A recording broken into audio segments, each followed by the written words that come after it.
Veronica Kitty Duterte minura si CIDG Chief Nicolas Torres matapos arestuhin ang kanyang ama na si former President Rodrigo Duterte.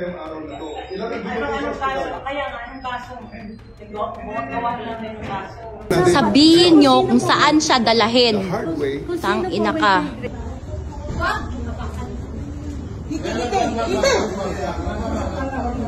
Pero bago ang lahat, kung ikaw ay bago sa aking channel, huwag kalimutan na mag-subscribe at i-click ang notification bell for more trending news. Inaresto si dating Pangulo Rodrigo Duterte base sa ihinaing reklamong murder as a crime against humanity ng International Criminal Court, pagkarating niya ng Maynila galing Hong Kong ngayong Martes, Marso 11. Matapos makatanggap ng kopya ng reklamo ang Interpol Manila, nagpunta ang Philippine National Police sa NAIA 3 mga alas 9 ng umaga. Upang abangan ang paglapag ni Duterte sa bansa, inaresto ang dating Pangulo at dinala sa Villamor Air Base, kung saan binasahan siya ng Miranda rights at inihayag ang reklamo ng ICC. Tinugunan ito ng rally ng mga taga-suporta ng dating Pangulo, na giniit na iligal ang pagkaaresto sa kanya. Kasama ng dating Pangulo ang kanyang may bahay na si Honilet, kanyang anak na si Veronica, at kanyang mga tauhan nung dinala siya ng mga otoridad.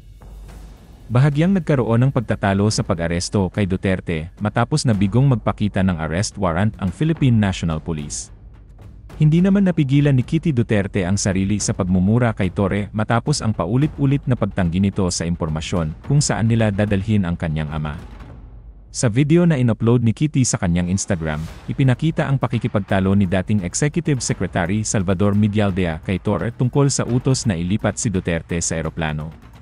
Gayunpaman, nagbabala si Torre na handa silang gumamit ng dahas para maisakatuparan ang utos. Pagkatapos ay tinanong nila si Torre tungkol sa patutunguhan ng eroplano kung saan nakatakdang ihatid si Duterte, ngunit tinanggihan niya ang pagsagot sa mga tanong. Makalipas ang ilang saglit, si Kitty, na hawak ang teleponong ginamit sa pagre-record ng video, ay narinig na minura si Torre. Sabihin nyo kung saan siya dalahin. Tang ina ka. The hard way. 80 years old siya. 80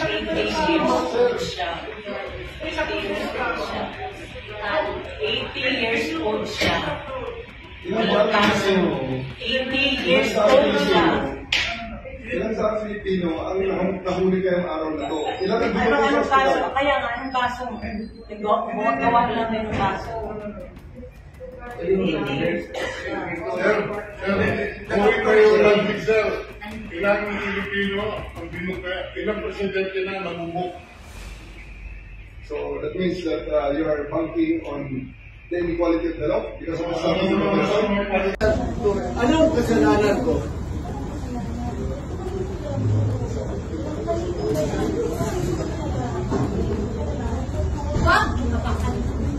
Hindi!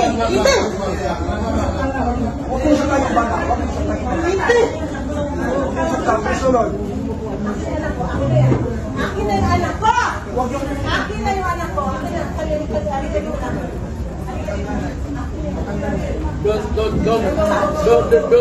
Don't do it personal.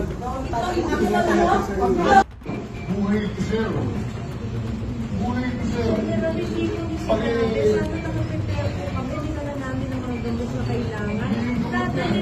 Walang gamot, 80 years old. Paano mo?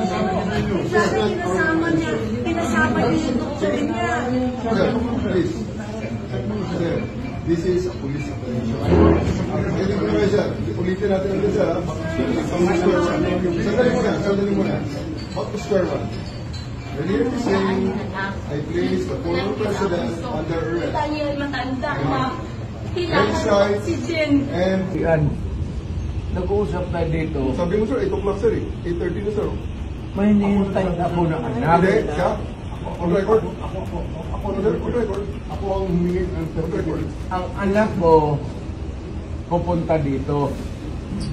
Mr. President, hindi darating yun. Kasi hindi mangyayari yun. Bigyan mo ng pagkakataon. Kasi ayaw mangyayari yun. Magdadala ng gamit. Ayaw niyang papasukin. Ayaw niyang papasukin. Grabe, deprivation naman. Abuso naman yan.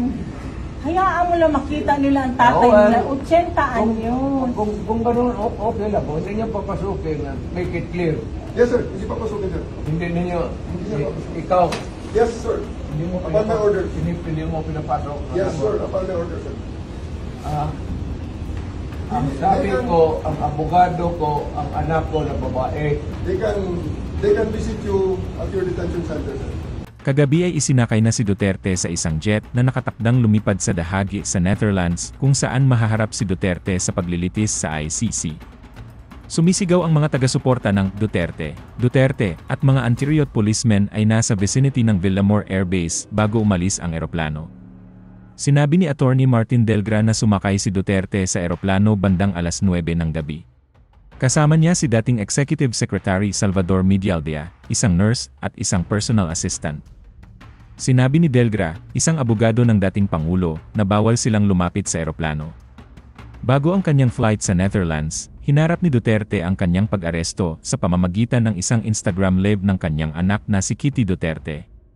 Muling iginiit ng dating Chief Executive na nais niyang makasuhan sa kanyang sariling bansa. Inulit din niya na walang karapatan ang International Criminal Court na usigin siya hinggil sa extrajudicial killings noong panahon ng kanyang administrasyon matapos umatras ang Pilipinas sa Rome Statute noong 2018.